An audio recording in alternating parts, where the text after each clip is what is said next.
All right, shalom, shalom. First and foremost, I'm going to start off by giving all praises, glory, and honor to Yahweh, Bahasham, Yahweh Shai, Bahasham, Rakakwadash. Double honors to the elders and the apostles of Great Millstone who rule well. Salutations to the hopeful elect brothers out there pushing this truth with all diligence and sincerity, risking your freedoms. It's like you're risking your freedoms in your lives to do so. It's Brother Lahab coming to you with another lesson. Well, as you can see, this article says Kendrick Lamar speaks on keeping in touch with his feminine side in new interview.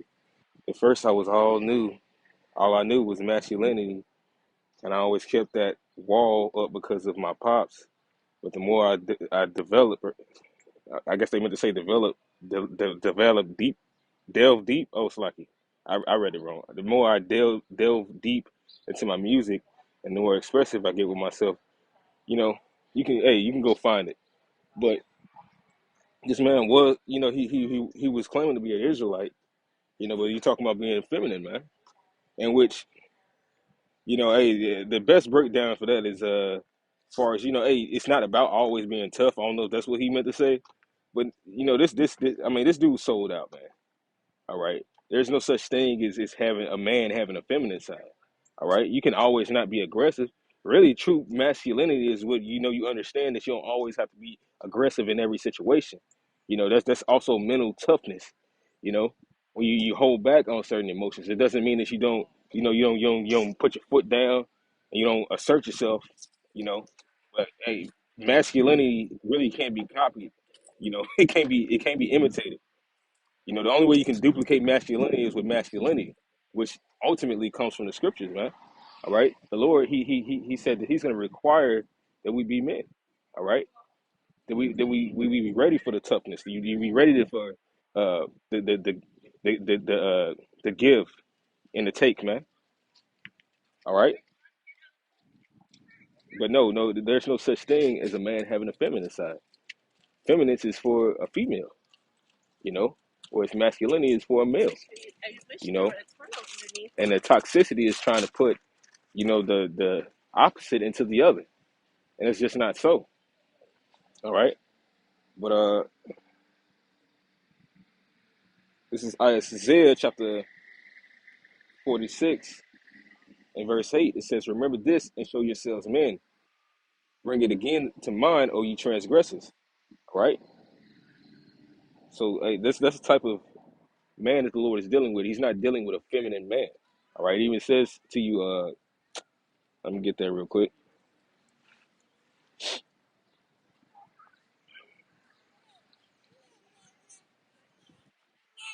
Yeah, First Corinthians chapter 6, verse 9. It says, know ye not that the unrighteous shall not inherit the kingdom of the most high. Be not deceived. It says, neither fornicators, nor idolaters, nor adulterers, nor effeminate. So effeminate has it, even though that word goes into not having faith, uh, but it also here's another one. It says soft. It's soft, effeminate, man. To be soft, to be weak, man. The Lord needs, hard man, pause. But like that tough mindset, right? It says that Yahweh Shai, our Lord, was an austere man. An austere man is someone who's strict. As a matter of fact, since I said that, uh, actually, you know what? I'm gonna get it in second Ezra, because it says, "Enter ye in at the straight gate." All right, this walk is not easy. It even said that the only time even talks about putting almost a male mindset into the other in the scriptures is where it talks about the mother of those 7 men that were slain. It says that the Lord gave her a manly stomacher, meaning He gave her integrity. It doesn't mean that she was tough or acting like a man, but that toughness that He had gave her was similar to that of a man. To a man of the Lord. To be able to withstand. She didn't give in like a weak natured woman. She was as tough as a man in that day. As a matter of fact, yeah, I'm gonna get that too. So I'm not just everywhere. And have an understanding of what I'm trying to say.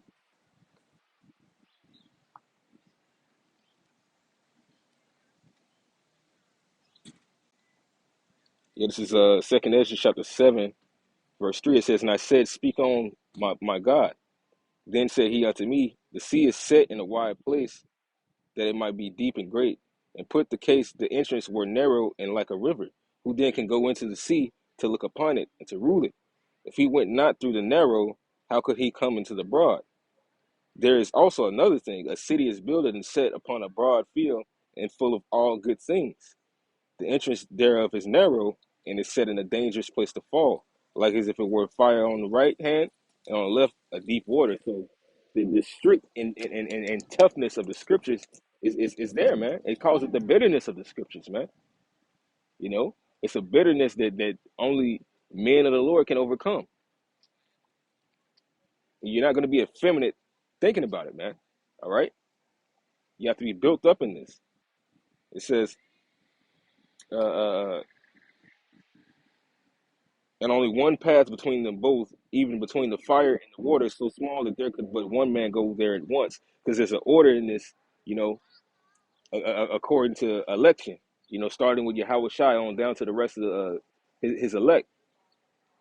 If this city now were given unto a man for an inheritance, if he never shall pass the danger set before it, how shall he receive this inheritance? Right? The Lord don't. Hey, that's another thing. Hold on, let me. I think it's in Second Ezra. Like, I should have really just looked for it because I knew the chapter, but I didn't know the verse. But this is Second Ezra 14 and 14. It says, actually, I'm gonna start at verse 13. It says, now therefore set thine house in order and reprove thy people, comfort such of them as be in trouble, and now renounce corruption. Let go from the mortal thoughts. Cast away the burdens of man, put off the weak nature. All right. Another burden of man that we're gonna have to cast off is being fearful. All right, which is effeminate, caring what people think, man. What did they say about Yahushua? I knew this thou carest for no man's person. I knew thou carest for no man. You really, and coming in this truth, yes, you have to really be a man. You know, you don't really care about having the best clothing. Notice when I had looked up that word effeminate, it said soft apparel. You know, the king's clothing. Oh, look at his hands. Look at his soft hands. You don't see no welts, no calluses on those hands. You know, and spiritually, you have to have that type of. You have to have callous hands, man, ready to work, ready to put in work for you. How about Shmi Shai, man? Ready to put your life on the line, and we are doing that. We face ostracism. All right. Sometimes we get jailed. You know, which doesn't happen often because we have the wisdom to get out of those situations. You know, but it has been times that hey, and it's gonna come another time where men of the Lord are gonna have to go through those trials again. These were just, you know, the precursors, you know. These were the preludes and trials to get us set for the bigger test. The Lord desires a strong willed man in his will, man. He ain't looking for no pussies, man. Ain't looking for no soft hearted man. Because sometimes you got, hey, you got to be always that's the type of mindset where they try to push that. Oh, well, I bet he's good. He just because he has daughters or he's used to dealing with women. No, a man who's used to dealing with women, you know how to be compassionate to a degree, but at the same time, they got to have it too. You know, everybody gets cut. Everybody gets corrected. It says set down house in order. All right. It says, and set aside the thoughts that are most heavy unto thee, and hasty to flee these times. How are we going to be in those days? That's what a fearful person is going to be. That's what a feminine person is going to be saying that in that day. Oh, Lord, Lord, how the Lord going to protect us now? How about you, shine? Like that nigga in that car, man. No. The men of the Lord are ready to. How do you think the prophets of old were in those conditions, man? Even when they had a little fear, if Satan fucked with them, they endured it, and they prayed, of course, you know. But when you look at when you think of a man, he doesn't say much. He's waiting to say what's the right thing to say. That's one thing, and two, he's waiting on a true man of the Lord is waiting on the Most High to give him direction, man. All right, to set forth the path. Understanding the Most High controls all paths, man. All right. So yeah, hey, we may not know what to do exactly in those situations, but the Most High is going to give us the direction to know what to do in those situations. Because it says that wisdom shall meet thee at every thought. All right. So we're coming into evil times. It says, for yet greater evils than those which thou hast seen happen shall be done hereafter. And that's what's happening, man. You know, when we come out of this green tree, you see all this hell that's happening when now, in these times when shit isn't so bad. Imagine when shit does get bad. It's gonna be on and popping. But I'm gonna get that scripture, because I'll get on the man and the woman. There's no exemption. But I'm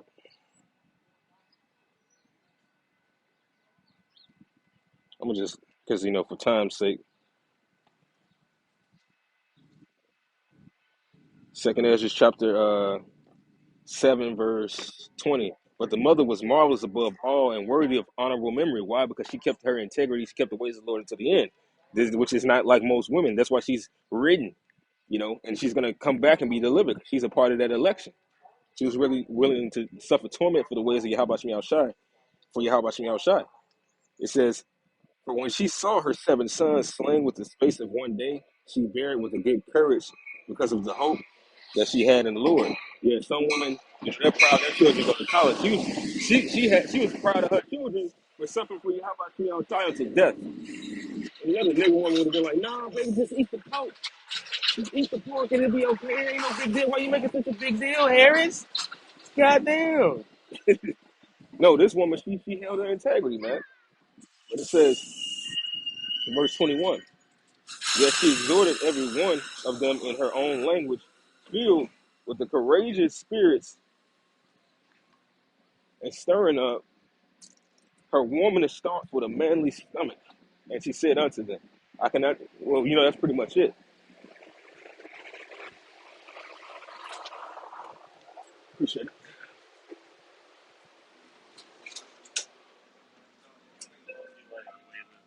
Yeah, that's the breakdown, man. Now, I'm not saying, the Lord has called them to be like men of the Lord, but in a similar way, they have to gird up and be women of the Lord. So the Lord isn't calling effeminates. He's not calling a weak natured anything. He's requiring that we be strong so that we can strengthen. That's what happened in this situation. The woman was strengthened by the courageousness of her sons. So what need does the Lord have of a weak man that can't even strengthen the nation? Right? But this is how you gonna know who's really in this and who's doing it for face value. Because these niggas they take the truth and they make it a thing of the world, which it's not. It never can be. But I was just chiming on that quick lesson real quick. Gonna give all praises, glory, and honor to Yahweh, Bahasham, Yahweh Shai, Bahasham, Rakakodat, Kwam Yasharala, Shalom, and the Bible Bar.